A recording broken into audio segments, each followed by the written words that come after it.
You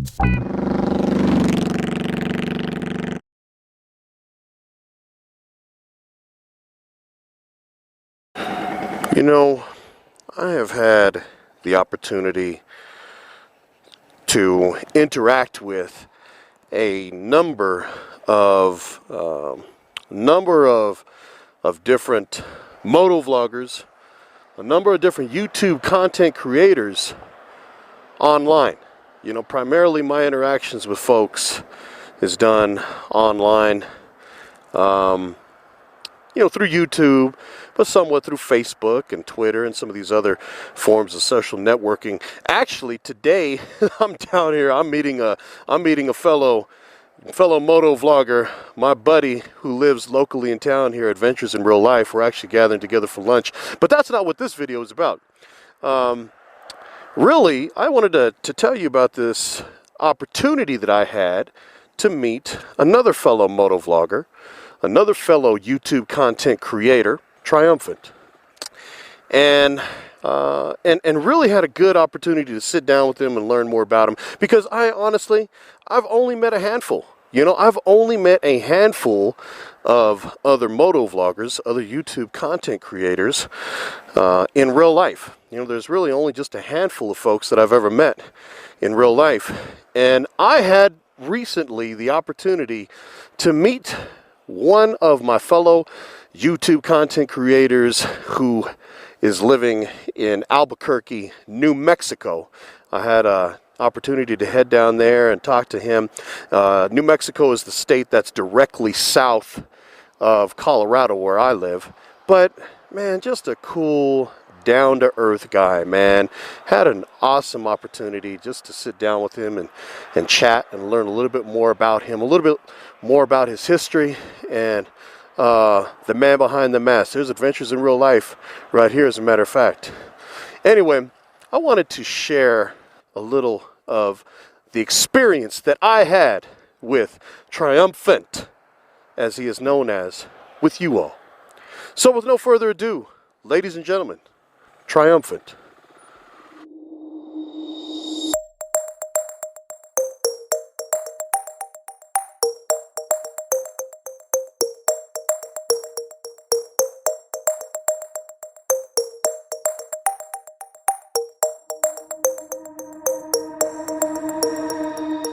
Originally from the UK, I moved to New Mexico in 2010, started motovlogging 2012. I ride a Triumph Tiger 800 XC, and just over 2 years I've been motovlogging. Well, I'm definitely not a natural motovlogger. I've seen plenty of people who can have a topic and they'll spend 5, 10, 15 minutes, no edits, just talking away on their subject, or they'll just talk about whatever comes into the head while they're out riding. It just comes freely. Me, every 5 minutes of video there's an hour of unused video behind it, and it's probably 95% in the editing suite, 5% actually recording it. The challenges, specifically for New Mexico, being a motovlogger, is the lack of motovloggers. I mean, New Mexico, it's roughly the size of Poland, and there's 3, maybe 4 of us in the whole state. So meetups are not a common occurrence. I've been around Europe twice, through the Alps, down to southern France, Switzerland, Italy, Germany. Been up to Canada a couple of years ago. Went up to just north of Banff in Canada, in British Columbia. A year before that, we set off I left from New Mexico, met some friends from Colorado, went up to the Pacific Northwest, and then did the Pacific Coast Highway down to just about Los Angeles, and then cut across and came back. Initially I was thinking this year we weren't going to have any trips. None of the friends I normally go with were able to make it. And then it turned out it was my nephew's, or my wife's nephew's, graduation in Montana. So my wife was starting to arrange the flights up, and I thought, hang on a minute, this is a perfect opportunity to have a trip and see family and go to the graduation at the same time. So I planned a 4-day trip up there, getting as many twisty roads, national parks as I could manage, camping on the way. The day before, I was just chatting to one of the guys who I normally go on the trips with, and he suggested a route through Colorado. I hadn't seen that route, but it looked good, so yeah, I'd take it. Check the weather that night, and the whole route was going to be pounded with rain that night. Didn't think much of it. By the time I got to the top of one of the mountain passes, I was in the clouds, it was thick fog, I couldn't really see where I was going. And then got down into a valley, and there must have been 10 sections where there'd just been complete mudslides across the road. It was 2-3 inches deep. I was panicking riding through it.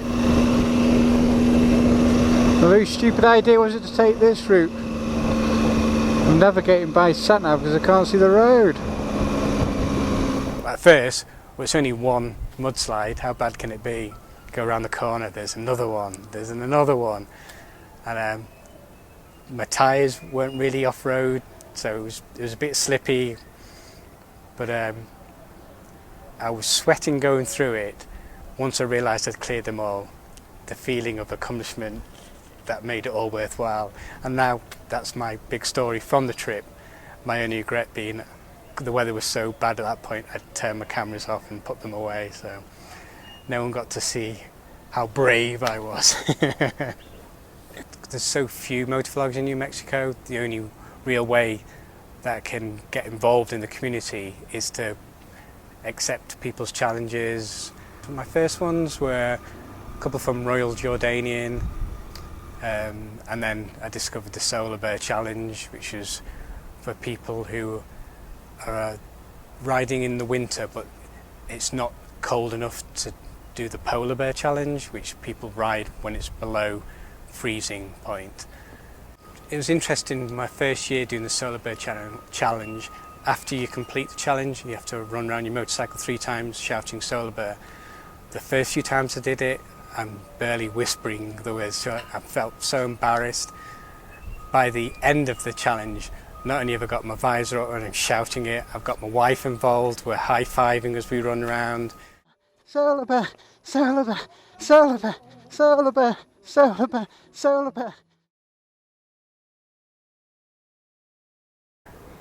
She was partly responsible for me getting into it in the first place.